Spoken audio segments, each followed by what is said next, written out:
प्राण प्राणदो वासवानुजः स्कंदधरो वरदो वायुवाहनः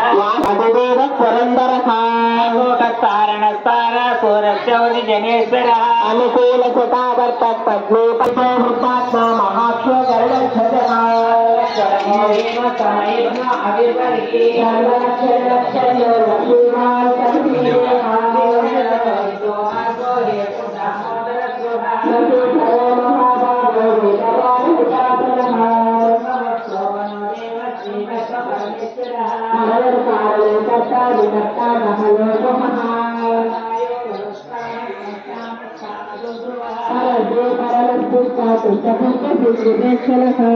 विराजो मार्गो नेयो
మీ అందరికి కూడా భగవంతుని అనుగ్రహం కలగాలి.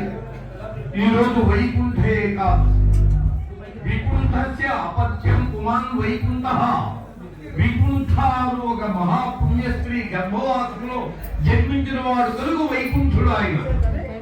జనకస్య అపత్యం పుమాన్ జానకి, జనకునికి సంబంధించింది జానకి, ద్రౌపదునికి సంబంధించింది ద్రౌపది.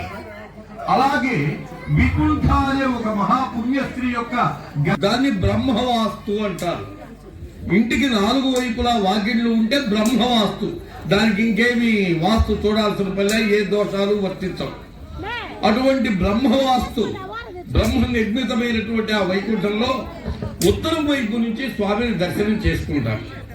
అదేమిటి అంటే ఒక 2 నిమిషాలు టైం ఉంటుందా చెప్పడానికి? అదే, ఎందుకంటే మీరు కీర్తనలు వినిపించాలి, అందరికీ అవకాశం ఉండాలి, అందరము భగవత్ సేవకులమే.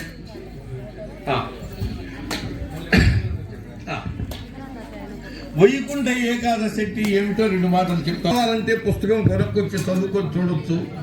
గరుడ పురాణంలో కొద్దిగా ఉంది, విష్ణు పురాణంలో విపులంగా ఉంది. 18 పురాణాలు వ్యాసుడు రాసిన 18 పురాణంలో విష్ణు పురాణంలో ఉండే విషయం నేను చదివి చెప్తూ ఉన్నా. కావాలంటే పుస్తకం తీసి తిరగేయచ్చు. మధు కైటములని 2 రాక్షసులు. వారు మహావిష్ణువు చెవిలో నుంచి ఉద్భవి